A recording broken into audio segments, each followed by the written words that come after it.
So hello mga kaibon, so nandito tayo sa bahay ngayon, araw ng Sunday, day off natin. So ito may papaliguan akong mga alaga natin, medyo madudumi. Ganito lang pagpapaligo ko, kaya nabubulol tuloy ako. Pagpapaligo ko sa mga alaga ko kasi para matanggal yung mga dumi-dumi nila. So ayan mga kaibon. So ayan, puro hybrid yan. Isang single factor na palo. Dalawang single factor na palo. Isang pearl pied na split palo. Saka isang single factor din na palo. Bali tatlo yung visual dyan mga kaibon. Saka isang clear pied na palo. Saka isang heavy pied.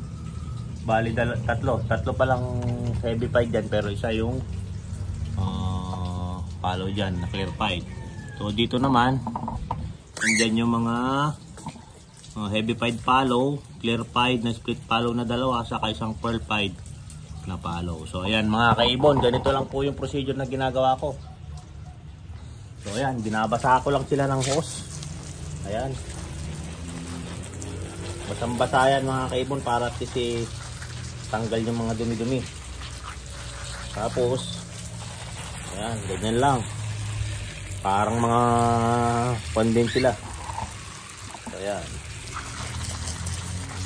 Talagang binabasa ako sila para at least yun, tanggal agad talaga yung dumi-dumi na nanigas na sa katawan nila. So, ayan mga kaibon. Gawin natin basang-basa sila kasi kailangan yan para matanggal yung dumi nila sa katawan. Yan, ganyan lang po. Kaya saglit lang yan mga kaibon. Pag basang-basa, natatanggal yung mga dumi-dumi. Saka lalabas yung kulay na maganda. Yung puti yan, puting-puti talaga sila mga kaibon. So, ganyan lang ginagawa ko. Ganyan din mga kaibon kapag nagpapakondisyon kayo ng mga inahin. Ganyan lang din, papaliguan kapag papakondisyon mo. Ako hindi ako namumurga ng mga kakatil kapag nagpapakondisyon. So mga malunggay lang tayo, mga vitamin para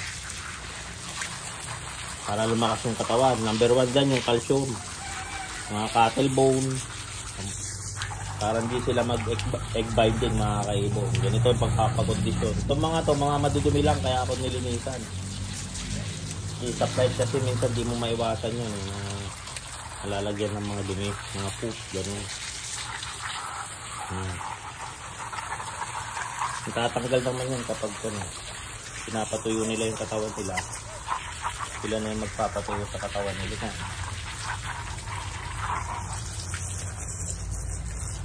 Yan mga kaibon. Basa yan, basa talaga sila. Wala silang tataguan kasi buong katawan nila basa. Kaya maganda yan kapag nagpapatigas ng mga balahibo. Lalo na to yan. Ito, nagpapatigas ng balahibo yan. So, nagse-second molt na siya. Hindi naman sila magkakasipon yan mga kaibon kasi mainit naman eh. Huwag nyo lang papaliguan ng umuulan kasi delikado yun, baka magkasipon sila. Ngayon pagkatapos natin paliguan yung mga kaibon, bilad na natin agad para at least hindi sila lamigin. Total mainit naman. Kung natin yan, ibibilad natin.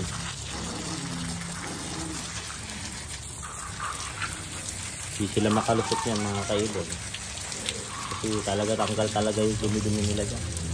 Kahit na anong dumi-dumi dyan, tanggal pag ganyan mo pinapaliguan. So ayan mga kaibon, tapos na. Ilagay na natin dun sa initan, may init. Doon natin lalagay sa pool para maliwanag. Mainit.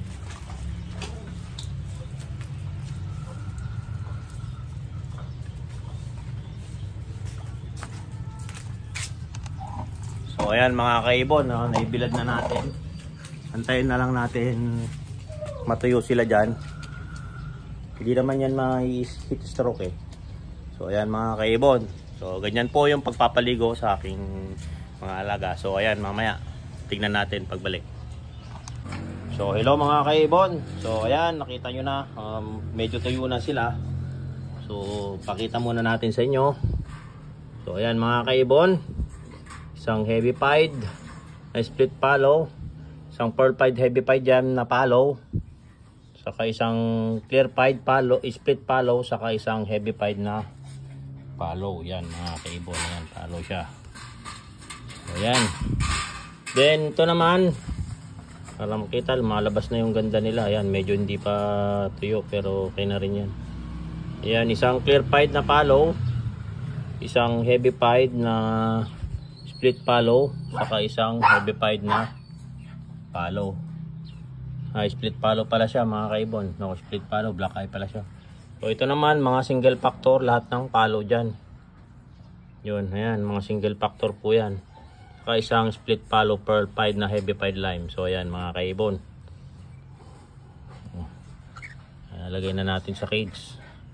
So ayan mga kaibon, kung nakikita nyo na, pwede na rin ilagay sa flight yan. So ayan mga kaibon, ilalagay na natin sila sa flight cage ulit.